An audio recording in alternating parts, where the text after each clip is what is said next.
नमस्कार।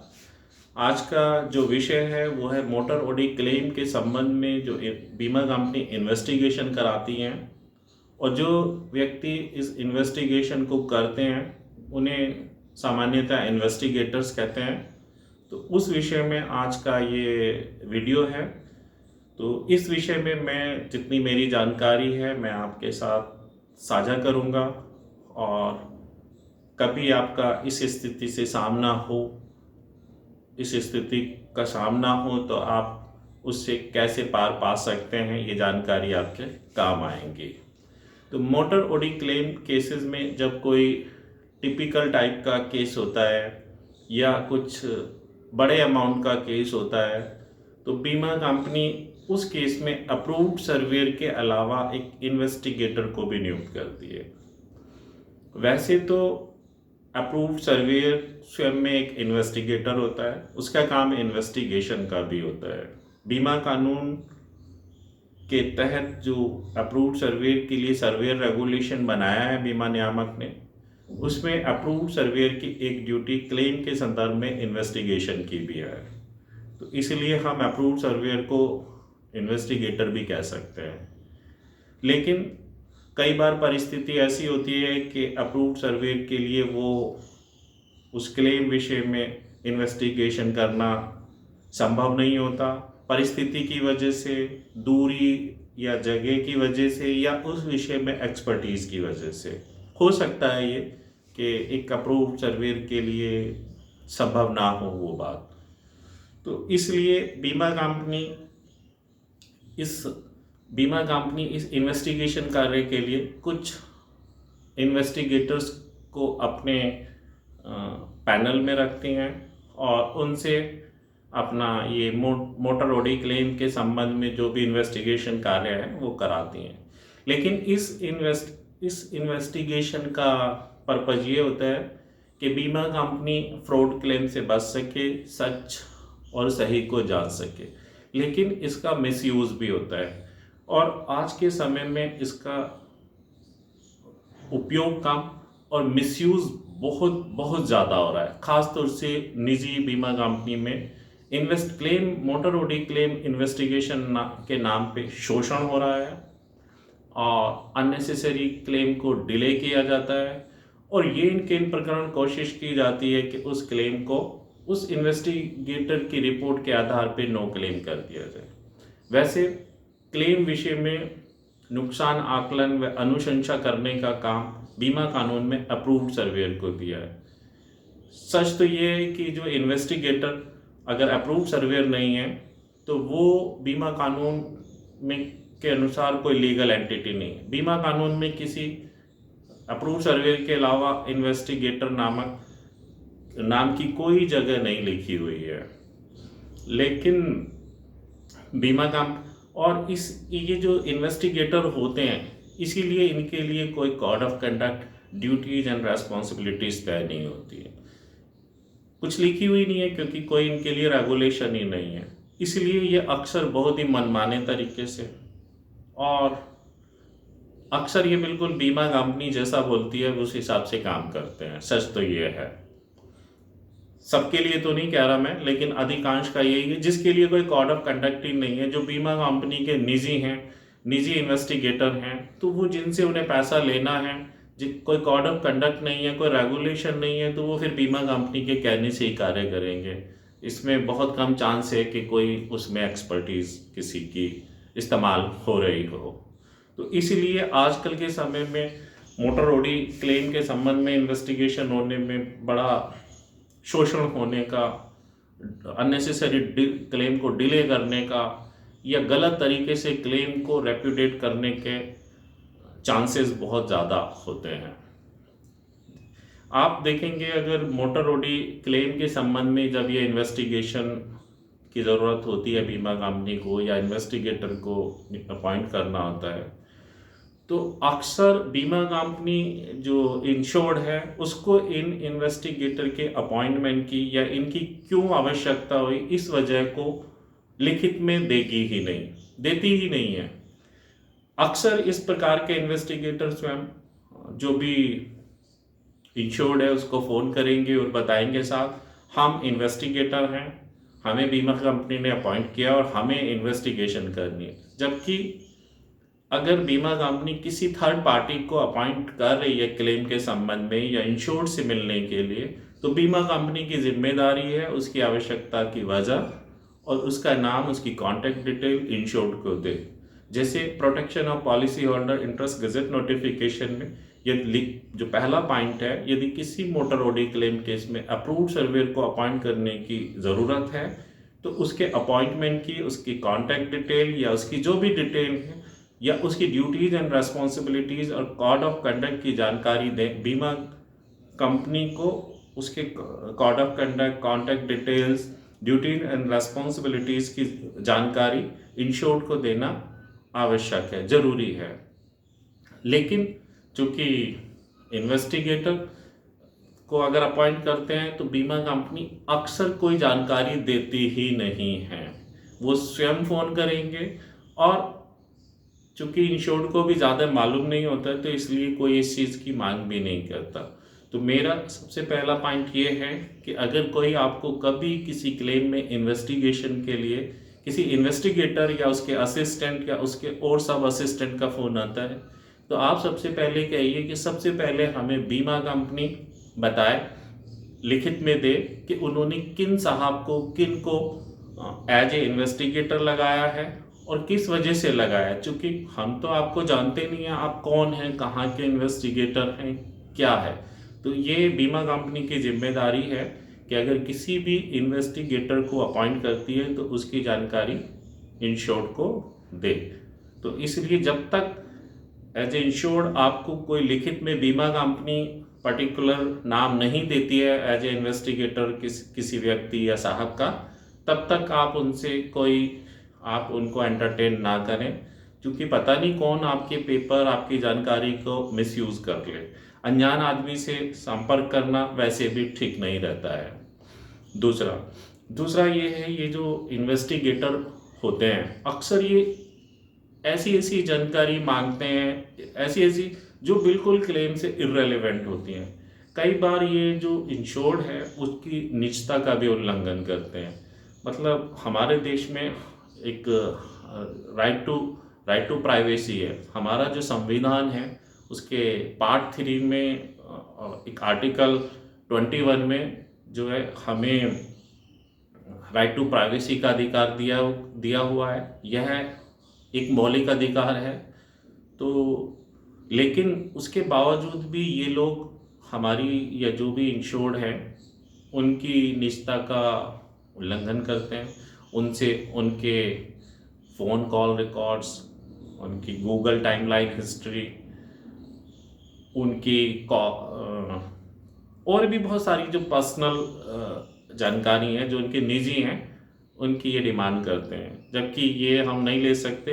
ये हम किसी के मौलिक अधिकारों का हनन कर रहे हैं अगर किसी से इस किस्म की जानकारी लेने हैं। ये जानकारी कोई क्रिमिनल कोई केस है तब पुलिस, वो भी कोर्ट या कुछ, हर एक इन्फॉर्मेशन तो वो भी डायरेक्ट नहीं ले सकती, लेकिन तब वो ले सकती। लेकिन ये जो बीमा कंपनी के इन्वेस्टिगेटर्स हैं ये यदा कदा इस प्रकार की जो पर्सनल इन्फॉर्मेशन है यानी किसी की निजता का उल्लंघन करना ऐसी मांगते हैं। तीसरा, ये अक्सर ये जो इन्वेस्टिगेटर होते हैं तो ये इंश्योर्ड से या उससे मिलने वालों से उनका स्टेटमेंट्स लेंगे और स्टेटमेंट्स में क्या होगा, ये अक्सर एक हिंदी का शब्द है इमला। मैंने बचपन में खूब, हमारी टीचर ने इमला लिखा है, यानी टीचर बोलती है और बच्चे लिखते हैं। तो उसमें लिखने का एक तरीके से प्रैक्टिस कराने का एक तरीका होता है। तो इसी प्रकार से ये जो इन्वेस्टिगेटर हैं जब किसी को कोई उस दुर्घटना के बारे में कोई बयान लेना होता है तो ये स्वयं उसको अपने शब्दों में बोल कर लिखवाते हैं। और कभी कभी ये इतने धूर्तता या चालाकी से काम करते हैं कि वो जो लिखने वाला होता है उसे तो सिर्फ लिखने का ही ध्यान रहता है, उसे पता ही नहीं होता कि वो लिख के क्या दे रहा है।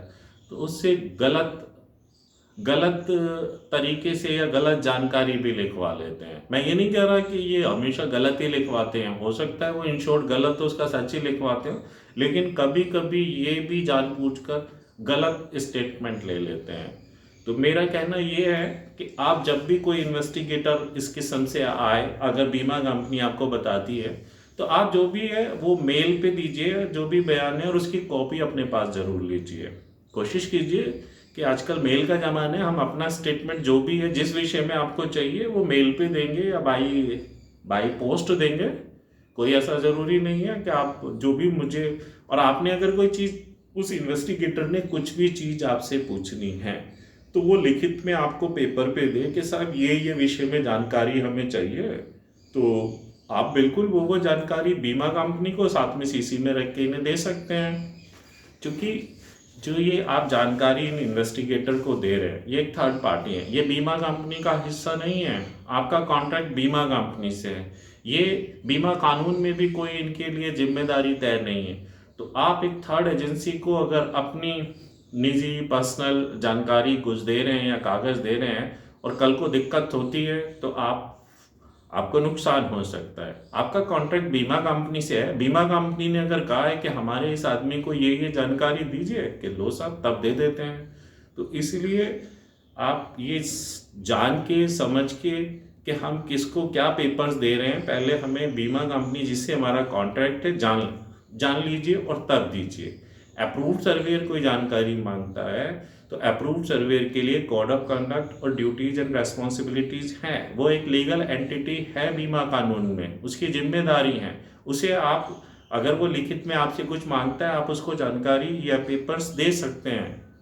लेकिन जो ये अगर इन्वेस्टिगेटर है और अगर ये अप्रूव्ड सर्वेयर नहीं है तो आप ये ना तो कॉन्ट्रैक्ट का हिस्सा है और ना ही ये लीगल एंटिटी है।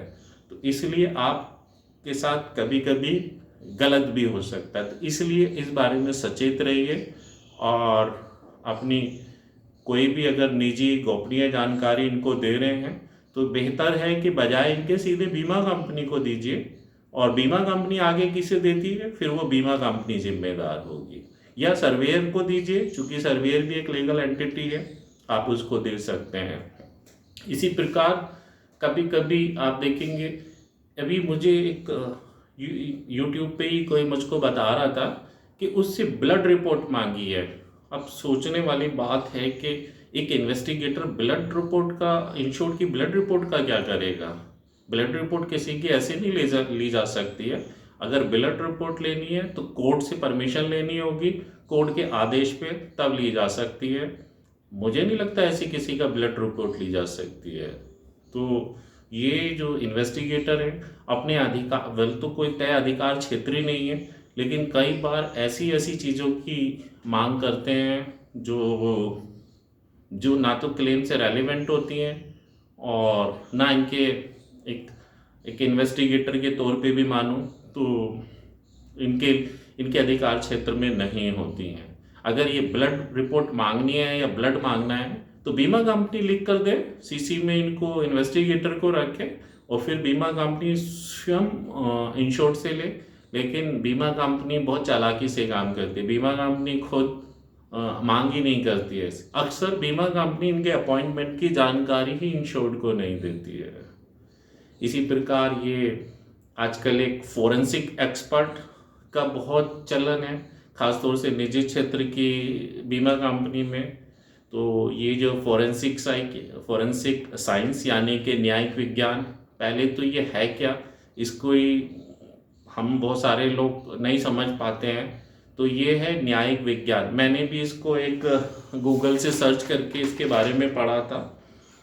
तो ये है किसी अपराध की जांच के लिए वैज्ञानिक सिद्धांतों का उपयोग फॉरेंसिक साइंस कहलाता है। इस फील्ड में काम करने वाले प्रोफेशनल फॉरेंसिक साइंटिस्ट कहलाते हैं। तो ये तो है फॉरेंसिक साइंस, यानी जो इसमें लिखा हुआ है मुख्यतः, यानी कि अपराध की जांच। अब यहाँ क्लेम की जांच हो रही है या अपराध की जांच, तो ये भी एक बड़ा सवाल है। जो मेरी भी जानकारी है, वैसे मैं बहुत ज़्यादा नहीं जानता इस विषय में। कोर्ट में ज़रूर फॉरेंसिक साइंस का इस्तेमाल होता है एक सपोर्टिव एविडेंस के लिए, लेकिन फॉरेंसिक साइंस से जो भी फॉरेंसिक साइंटिस्ट ओपिनियन देते हैं वो एक सपोर्टिव एविडेंस तो हो सकता है लेकिन कंक्लूसिव प्रूफ नहीं होता है। इसमें लिखा हुआ भी है कि न्यायालय पर विशेषज्ञ रिपोर्ट बाध्यकारी नहीं होती है, न्यायालय प्राधिकार ही नहीं हो जाते, क्योंकि अंतिम फैसला न्यायालय को ही करना होता है। न्यायालय ने इस संबंध में कहा, विशेषज्ञ का कार्य है राय देना, न कि निर्णय करना। तो एक हमारा जो देश है उसमें एक सेक्शन 45 एविडेंस एक्ट 1872 है, भारतीय साक्ष्य अधिनियम 1872 की धारा 45। उसमें लिखा है, opinion of experts, when the court has to form an opinion upon a point of foreign law or of science or art, or as to identity of handwriting or finger impressions, the opinions upon that point of persons especially skilled in such foreign law, science or art, or in questions as to identity of handwriting or finger impressions are relevant facts. Such persons are called experts. यानी एक section 45 है 1872 का, जो हमारा भारतीय साक्ष्य अधिनियम है, उसमें कुछ एक्सपर्ट, ओपिनियन ऑफ एक्सपर्ट के बारे में लिखा हुआ है कि अगर किसी केस के संबंध में कोई विशेषज्ञ की राय की ज़रूरत है तो वो इस धारा 45 के अंतर्गत लिया जा सकता है, बशर्ते जिससे ओपिनियन ले रहे हैं वो एक एक्सपर्ट हो। और एक्सपर्ट की एक अलग परिभाषा है, तो ये कोर्ट के लिए लिखा हुआ है। लेकिन आज के समय में हमारे देश में जो ये कोर्ट में तो जो इनका इस्तेमाल हो रहा है या नहीं हो रहा, इन एक्सपर्ट्स का, या एक्सपर्ट्स एज इन्वेस्टिगेटर्स, या ये फॉरेंसिक साइंटिस्ट की जो ओपिनियन का, लेकिन बीमा कंपनी इनका बहुत इस्तेमाल कर रही है, और ख़ास तौर से निजी क्षेत्र की बीमा कंपनी। और निजी क्षेत्र की बीमा कंपनी धड़ल्ले से क्लेम इनकी ओपिनियन के आधार पे करें, इन सपोर्टिव एविडेंस को वो कंक्लूसिव प्रूफ रखती हैं, और उसके बेसिस पे क्लेम को, जो मोटर बॉडी क्लेम है, सीधे नो क्लेम करती है। अक्सर मैंने देखा है कि बीमा कंपनी अप्रूव्ड सर्वेयर को ही अपॉइंट नहीं करती, सीधा इन्हीं की रिपोर्ट पे क्लेम को रेप्यूडिएट कर देती है, जबकि जो अप्रूव्ड सर्वेयर का काम है वो अप्रूव्ड सर्वेयर ही कर सकता है। ये फॉरेंसिक साइंटिस्ट या इन्वेस्टिगेटर्स अप्रूव्ड सर्वेयर नहीं है। क्लेम लॉस असेसमेंट का काम या क्लेम विषय पे रिकमेंडेशन का अधिकार इन फॉरेंसिक साइंटिस्ट या ये इन्वेस्टिगेटर्स को नहीं दिया हुआ है। ये अधिकार बीमा कानून में अप्रूव्ड सर्वेयर के लिए, वो इसके लिए क्वालिफाइड और एक्सपर्ट लोग होते हैं। लेकिन आज के समय में निजी क्षेत्र की बीमा कंपनी ने अप्रूव्ड सर्वेयर को दरकिनार करके अपनी मन मर्जी, ये जो सो कॉल्ड इन्वेस्टिगेटर्स या फॉरेंसिक साइंटिस्ट हैं, इनको रखा हुआ है। इनसे मनमानी रिपोर्ट बनवाते हैं, क्योंकि इनके लिए कोई कोड ऑफ कंडक्ट या ड्यूटीज एंड रेस्पॉन्सिबिलिटीज है ही नहीं। और मैंने कुछ रिपोर्ट देखी हैं, इतनी बेतुकी रिपोर्ट बनाते हैं ये फॉरेंसिक साइंटिस्ट कि जिसका कोई सिर पैर ही नहीं होता है, लेकिन इन्हें कोई कहने वाला नहीं है, ये कोई बंधन नहीं है इन पे, तो इसलिए ये बीमा कंपनी से पैसा लेना है और उस हिसाब से रिपोर्ट बना देते हैं। अक्सर ये फॉरेंसिक साइंटिस्ट या ये इन्वेस्टिगेटर एक शब्द इस्तेमाल करते हैं, उसका बोलते हैं एक्सीडेंट सीन रिक्रिएशन या एक्सीडेंट रिकंस्ट्रक्शन रिपोर्ट। यानी ये एक्सीडेंट को रिकंस्ट्रक्ट करते हैं और उसके बेसिस पे ये तय कर देते हैं कि ये एक्सीडेंट हुआ है या नहीं। अब मैं नहीं समझता कि ये इसमें इनकी कौन सी खूबी है। दूसरी बात, ये जिससे एक्सीडेंट हुआ है, जो ड्राइवर है, जो गाड़ी मालिक है, उसको बुलाएंगे भी नहीं, उससे पूछेंगे भी नहीं, और खुद ही एक अपने बेसिस पे रिपोर्ट बना के दे देते हैं।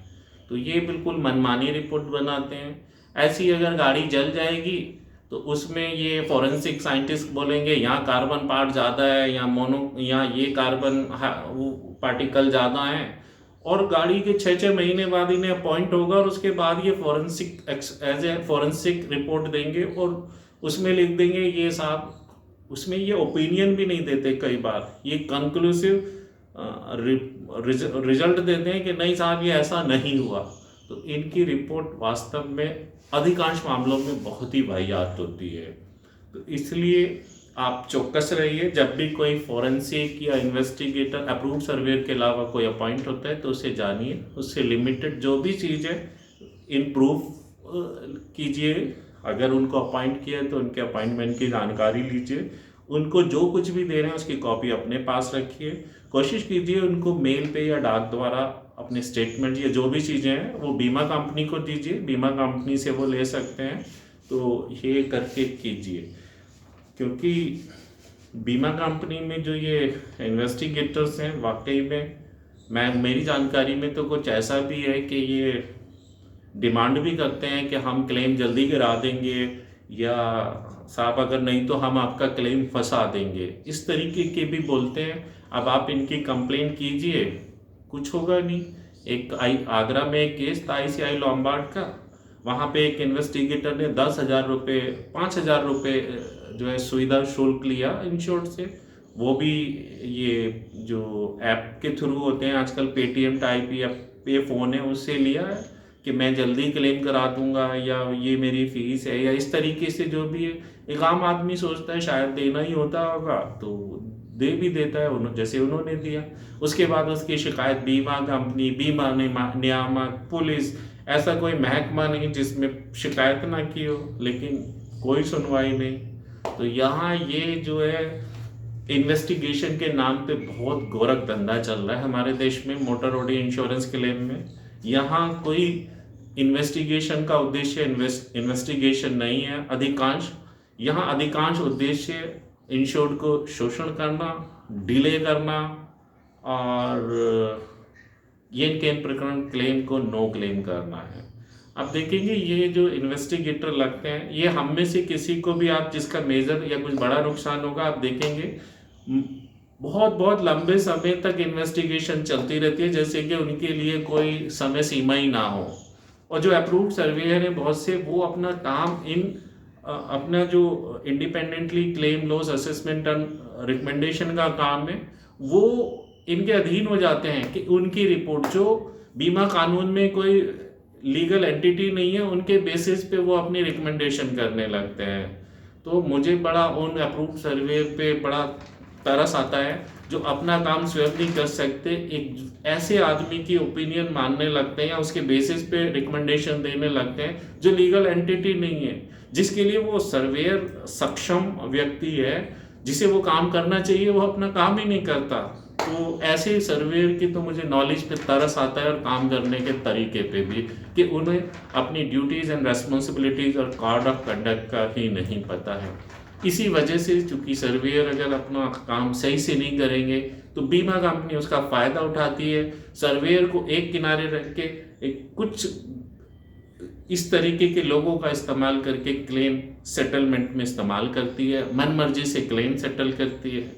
और बड़ा अफसोस होता है कि जब इस किस्म की रिपोर्ट और ये इनके बेसिस ऊपर न्यायिक उसमें बीमा लोकपाल या कहीं जाते हैं वैसे तो, और वो उनके आधार पे डिसीजन देते हैं, तब बड़ा अजीब लगता है। लेकिन कुछ बीमा लोकपाल हैं जो इन इन्वेस्टिगेशन की रिपोर्ट पे के बेसिस पे अगर अप्रूव्ड सर्वेयर अपनी रिपोर्ट देता है तो उस पर बड़ी प्रतिकूल टिप्पणी करते हैं। तो ऐसा मैंने चंडीगढ़ बीमा लोकपाल ऑफिस के मैंने कुछ डिसीजन पढ़े हैं, वो बहुत अच्छे हैं। उन्होंने बड़ी एडवर्स टिप्पणी की है ऐसे अप्रूव्ड सर्वेयर पे, और वास्तव में होनी भी चाहिए, क्योंकि अगर एक सर्वेयर अप्रूव्ड सर्वेयर अपना काम अपने सर्वे इंस्पेक्शन के बेसिस पे नहीं कर रहा है और एक ऐसे इन्वेस्टिगेटर के बेसिस पे कर रहा है जो इस काम के लिए एक्सपर्ट ही नहीं है, तो वास्तव में वो बहुत ही गलत तरीका है। तो अब वीडियो काफ़ी लंबा हो गया है। मैं इन्वेस्टिगेशन और इन्वेस्टिगेटर्स के बारे में काफ़ी बता चुका हूँ। यदि तो आप सचेत रहिए और बीमा पॉलिसी कॉन्ट्रैक्ट को जानिए, अपने अधिकार को जानिए, protection of policy holder interest gazette notification में जो जनरल इंश्योरेंस क्लेम्स के लिए तय गाइडलाइंस हैं उनको जानिए और अपना हक लीजिए। कोई दिक्कत नहीं है। नमस्कार।